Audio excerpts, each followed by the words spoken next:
I've always been fascinated by the stories my grandmother used to tell me. There is something about the way she'd recount her experiences that made even the most mundane events seem extraordinary. I'm a librarian by profession, been working at the local library for over 15 years now. I glanced towards the abandoned playground, its rusty swings creaking softly in the breeze. For a split second, I thought I saw a figure standing by the slide. I stopped dead in my tracks, my heart pounding in my chest. As I got closer, I could make out more details. It was a child's laugh, but there was something off about it. It echoed unnaturally, seeming to come from everywhere and nowhere at once. The laughter was all around me now, piercing and inhuman. I stumbled, nearly falling, as I made my way back to the street. As I reached the sidewalk, I risked one last glance over my shoulder. The playground was empty, the swings still once more. I felt my blood run cold as the laughter grew louder, more frenzied.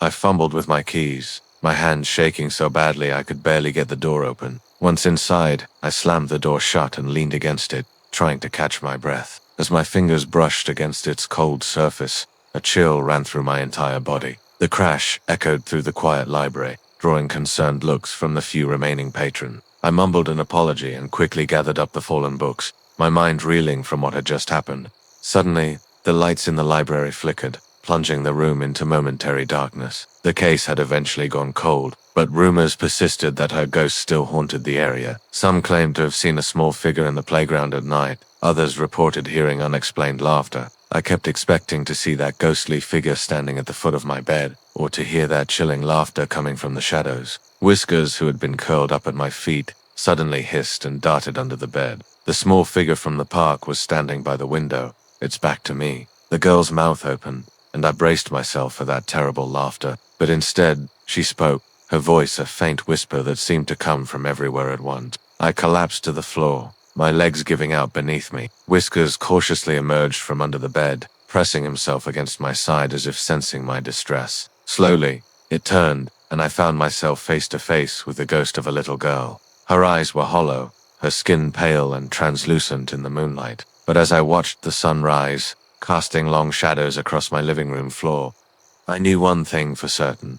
My life would never be the same again. My heart pounding, I slowly got up and crept towards the door. Whatever this spirit wanted, whatever unfinished business kept her tethered to this world, I had to find a way to help her. It was the only way to put an end to the haunting, and the only way I'd ever feel safe in my own home again. When morning finally came, I was exhausted and more unsettled than ever. When they came back on, the doll was gone. At work, I'd catch glimpses of movement out of the corner of my eye, only to find nothing there when I turned to look. If anything, it made me feel even more vulnerable. What did this spirit want? Why had it chosen to reveal itself to me? At night, I'd wake up in a cold sweat, convinced I'd heard that same eerie laughter echoing through my apartment. The building had been demolished long ago, but stories of strange occurrences had followed the property for years. Workers during the library's construction had reported tools going missing, unexplained cold spots, and the sensation of being watched. Whiskers meowed questioningly from the couch, seemingly undisturbed by my dramatic entrance. Instead, I spent the day researching local history, trying to find any explanation for what I'd been experiencing. As I scrolled through old newspaper articles and town records, a pattern began to emerge. I found myself avoiding the park, taking the long way home from work. I even considered adopting another cat just to have some extra company around the apartment. But nothing seemed to ease the growing sense of unease that had taken root in my mind. The figure was small, child-sized, with what looked like a tattered dress fluttering around its legs. Maybe I was more tired than I'd realized. Maybe the stories Gran used to tell had finally gotten to me. But deep down, I knew what I'd experienced was real. The memory of that childlike figure and its haunting laughter would stay with me for a long time to come. The building was nearly empty, just a few students cramming for exams in the far corners. "Get it together," I muttered under my breath.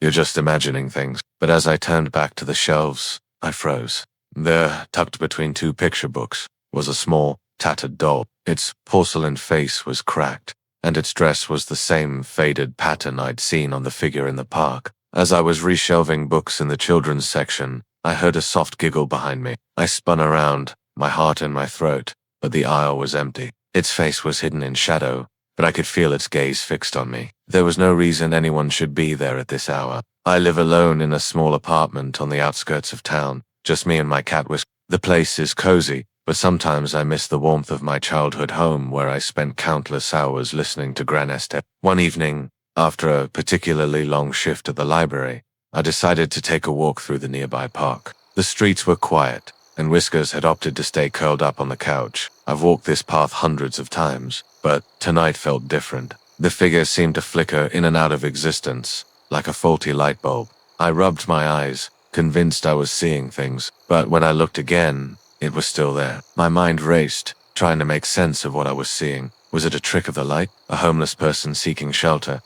Or something more sinister? The air was thick with an eerie stillness that made the hairs on the back of my neck stand up. As I rounded the corner near the old oak tree, something caught my eye. I felt a chill run down my spine as I stared at the playground. I took a hesitant step forward, my curiosity overriding my fear. Suddenly, a gust of wind whipped through the park, carrying with it the faint sound of laughter. I turned to run, my heart racing, but my feet felt like lead. I didn't stop running until I reached my apartment building. As my heart rate slowly returned to normal, I tried to rationalize what I'd seen. Over the next few days, I couldn't shake the feeling of being watched. I tried to go about my daily routine as normal, but I couldn't help feeling on edge. A week after my encounter in the park, I was working the late shift at the library. I took a deep breath, trying to calm myself. With trembling hands, I reached out to touch the doll. I stumbled backwards, knocking over a stack of books. That night I couldn't sleep. Every creak of the floorboards, every rustle of the curtains, had me on edge. I called in sick to work, unable to face the thought of returning to the library. Decades ago, a young girl had gone missing from the very park where I'd had my first encounter. Despite extensive searches, she was never found. As I dug deeper, I discovered that the library had been built on the site of an old orphanage. The more I read, the more convinced I became that what I'd experienced was real, but knowing the truth didn't make it any less terrifying. That night, as I lay in bed staring at the ceiling, I heard a soft thump from the living room. As I peered into the darkened living room, I wanted to scream, to run, but I was frozen in place. "Help me," she said. "Please, help me." And then, as suddenly as she had appeared, she was gone. As the first light of dawn began to filter through the windows, I made a decision. I couldn't ignore what was happening anymore. I didn't know where this journey would lead me, or what dangers I might face along the way. My name is Sarah. This happened about 5 years ago, and it's something I had almost completely forgotten until recently. I was 19 that summer, working the graveyard shift at a 24-hour convenience store on the edge of my small, rural hometown. Genuinely unsettling. I couldn't understand why anyone would want to shop there, especially in the middle of the night. If not for the fact that we were the only place open 24/7 within a 20-mile radius, I honestly don't think we would have gotten a single customer. That store is definitely the thing I missed the least about my hometown, and that's saying something. I wasn't exactly thrilled with the job, but with no money and parents who would have given me hell for being unemployed, I couldn't really complain. So most nights were dead quiet. I'm not going to bore you with the mundane details about how my nights typically unfolded. It was a convenience store. I told myself I was being silly, that maybe the wind had caught the door just right to make the bell ring. The night was dead still, not even a breeze. But deep down, I knew that wasn't possible. I'm sure you could fill in the blanks yourself, but I couldn't stop glancing over my shoulder every few seconds, half expecting to see someone, or something, standing there. The bell chimed, clear as day, just to fill the silence and calm my nerves. This time, I was right by the front counter. I considered calling my manager, but what would I say? That I was hearing things, that ghosts were playing tricks on me, out loud. "You're just tired. Maybe you should lay off the energy drinks." I'd sound insane. I spun around, heart pounding, but again, there was no one there. The door hadn't even moved. It was one of those jobs you take because nothing else is hiring. I froze, every hair on my body standing on end. Slowly, so slowly, I turned around. What was I going to say? The bell had definitely rung, but there was no one in sight. I didn't mention anything weird to him. Sleep deprivation and too much caffeine. That's all it was. I even managed to laugh it off by the time I got home. Once I swear I saw a shadow move out of the corner of my eye, but when I turned to look, it was gone. "Hey, watch out for the ghost that likes to ring the bell and whisper people's names." Yeah. Right. I found myself jumping at every little noise, constantly looking over my shoulder. I was mindlessly flipping through a magazine behind the counter when the lights flickered. I walked up and down the aisles, thinking maybe someone had come in and was browsing, but every aisle was deserted. The parking lot was empty too, when I checked through the front windows. Then the emergency lights kicked in, casting an eerie red glow throughout the store. Just as I unlocked the screen, I heard it. Long, lonely nights, a uniform that always smelled like stale cigarettes, and a flickering fluorescent light that gave me a headache every single shift. At least I didn't have to deal with many customers. Every little sound made me jump. The hum of the coolers, the occasional car passing on the distant highway, even my own footsteps. Everything seemed sinister. Slow, deliberate footsteps, coming from the back of the store. Cold air brushed the back of my neck, like something, was breathing on me. Of course there wasn't. Closer, maybe they're right, but I know what I experienced in that store. No one. The store was empty and quiet, just like always. Maybe then I'd have answers. Instead of this lingering fear that follows me, even years later, they sounded ... wrong somehow. Too heavy, too slow to be human. I don't know how long I sat there, trying to make sense of what had just happened. What would I have seen? Part of me is glad I'll never know, but another part, some might say I'm being irrational, that it was all in my head. And I know that sometimes the things that go bump in the night are very, very real. Another part wonders if maybe I should have looked, but I could have sworn. But to this day, I can't shake the feeling that something was in that store with me. Because you never know what might be waiting for you in the shadows. Something that knew my name, something that wanted me to turn around and see it. I couldn't face another night in that store, wondering what might be lurking in the shadows. That would have been worse. Oh yeah, not that this is super relevant, but I do want to mention that the store itself was kinda creepy. The one saving grace about working there was that because the place was so isolated and kind of run down, people rarely came in during the night shift. One night, I was restocking the coolers with energy drinks when the bell above the door chimed. I didn't think much of it at first. It was around 2 a.m., and we sometimes got truckers or insomniacs stopping by for coffee or snacks. But when I stepped out from behind the cooler doors, I realized something was off. The store was empty. I frowned, looking around. A chill ran down my spine. I tried to shake off the uneasy feeling and went back to restocking. About an hour later it happened again. Now I was really freaked out. So I did what any rational person would do in a creepy situation. I started talking to myself. It's fine, Sarah. My voice sounded small and shaky in the empty store, but it helped a little, until I heard a response. Sarah. It was barely a whisper, right behind me. There was no one there. I shook my head hard, trying to clear it. Get it together, I muttered. You're losing it. The rest of the night passed in a haze of paranoia. When my relief showed up at 6 a.m., I practically ran out the door. I convinced myself it was just my imagination playing tricks on me. But then it happened again, and again, and again. Every few nights, something strange would occur. Sometimes it was the bell. Sometimes it was whispers. The long, quiet hours that I used to appreciate now felt oppressive. I started dreading my shifts. I could feel a presence there, looming over me. About a month after the first incident, things escalated. It was another slow night, around 3 a.m. I looked up, frowning. The lights had never done that before. They flickered again, and then went out completely. For a moment, I was plunged into total darkness. My heart leapt into my throat. I fumbled for my phone, ready to call my manager. This had to be an electrical issue, right? Footsteps. I froze, my finger hovering over the call button. The footsteps got closer. I should have run, but I was paralyzed with fear, unable to move, barely able to breathe. The footsteps stopped right behind me. Sarah, the voice whispered. The same as before, but louder now, right in my ear. Sarah, turn around. I squeezed my eyes shut, willing it all to be a dream. This couldn't be happening. It wasn't real. It wasn't real. A hand touched my shoulder. It was ice cold and felt ... wrong. 2 large fingers, too long. Maybe don't investigate. Maybe don't turn around. I screamed then, finally finding my voice. I spun around, swinging blindly with the magazine I was still clutching. The lights came back on with a buzz. I blinked in a sudden brightness, heart pounding so hard I thought it might burst out of my chest. There was nothing there. I sank to the floor behind the counter, shaking uncontrollably. When my relief showed up that morning, I quit on the spot. I couldn't do it anymore. I never told anyone the full story of what happened.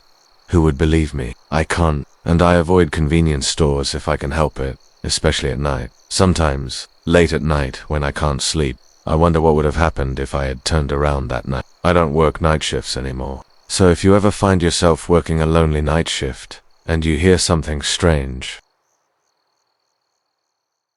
This happened a few weeks ago, right in the middle of summer. I was in that weird phase of life, you know. So, there I was, just floating, feeling like I was stuck in this bizarre limbo between two chapters of my life. It was actually really unsettling and made me feel kind of useless. Just finished college, no real responsibilities yet, and way too much time on my hands. I'd graduated early, thinking it was such a brilliant idea when I was drowning in assignments, and do some basic upkeep to save Sarah's friend the cost of hiring someone.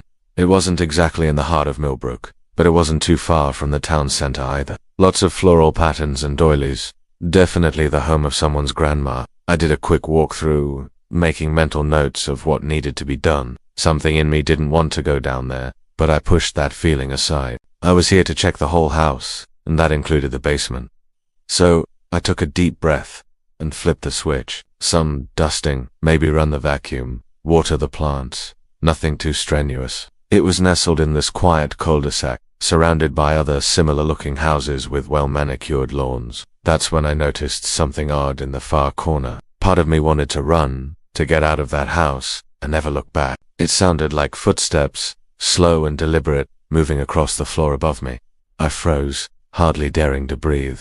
I was supposed to be alone in this house. There shouldn't be anyone else here. But another part, the part that always gets me into trouble, wanted to know what was inside. It looked like a door, but it was partially hidden behind some old boxes and what looked like a rolled-up carpet. The door to the basement was at the end of a narrow hallway, and as soon as I opened it, this wave of cold air hit me. There was no sign of anyone or anything that could have made those sounds. I bolted up those stairs faster than I've ever moved in my life, slamming the basement door behind me. I didn't waste any time. I called my Aunt Sarah the next day and made up some excuse about why I could stay at the house, about the safe with its mysterious scratches, and the stain on the floor, and I wonder what would have happened if I had opened it.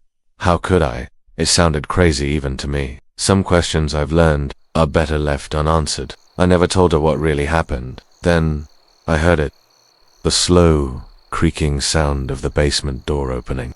The footsteps started again, this time on the stairs. I bit back a scream, my heart hammering so hard I was sure it could be heard. Then, as suddenly as they had gone out, the lights flickered back on. I blinked, momentarily blinded by the sudden brightness. In the pitch darkness, I could hear breathing, ragged and wet, like something was wrong with their lungs. Slow, heavy steps, each one making the old wood groan. I just needed to get out. I didn't stop running until I was in my car, doors locked, engine running. As I peeled out of the driveway, I caught a glimpse of movement in one of the upstairs windows. A face, pale and gaunt, watching me leave. I could see a shadow growing on the wall, getting larger with each step. My blood ran cold as I realized I was trapped down here, with nowhere to hide and no way out, except past whoever, or whatever, was coming down those stairs. As I pulled away the last box, I froze. It wasn't a door at all, but a large metal safe. The kind you might see in an old bank. But what really caught my attention was the series of scratches around the edges, like someone had been desperately trying to claw their way in, or out. Now, I know basements are usually cooler than the rest of the house, but this was different.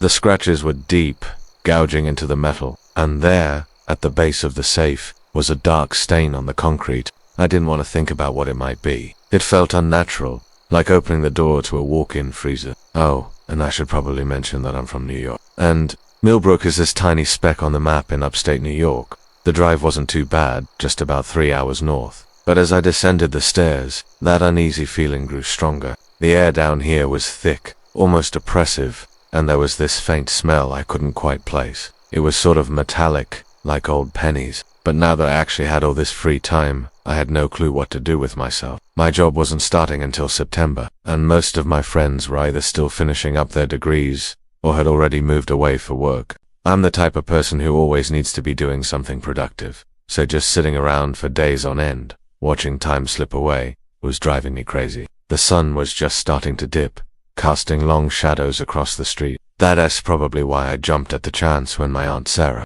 asked if I could house sit for her friend in this tiny town called Mill. It seemed like an easy enough gig. Drive down to this little place I'd never heard of, make sure the house was okay. The house itself was nothing special, just a typical suburban home, the kind you'd see in any small town across America. I arrived late afternoon on a Tuesday. As I pulled into the driveway, I couldn't shake this weird feeling in the pit of my stomach. Classic hiding spot, right? I let myself in and was immediately hit by that musty smell you get in houses that have been closed up for a while. I flicked on the light and started opening windows to air the place out. It was probably just nerves from being in an unfamiliar place. I told myself. The key was right where Sarah said it would be, under a fake rock by the front door. Everything seemed normal enough at first. The house was tidy, if a bit dated in its decor.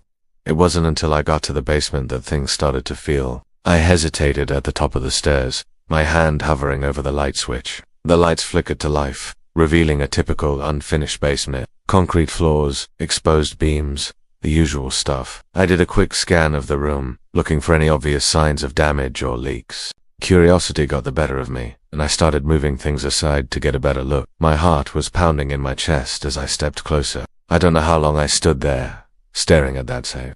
It felt like hours, but it was probably only a few minutes. Just as I was reaching out to touch the safe's handle, I heard a noise from upstairs. The footsteps stopped, and for a moment, everything was silent. I pressed myself against the wall, trying to make myself as small as possible. Just as the figure was about to come into view, the lights went out. I don't know how long I stood there, paralyzed with fear. When my eyes adjusted, I looked around frantically. The basement was empty. I ran through the house, not even bothering to close windows or turn off lights. I drove straight home that night, not stopping once. But sometimes, late at night when I can't sleep, I find myself thinking about that basement.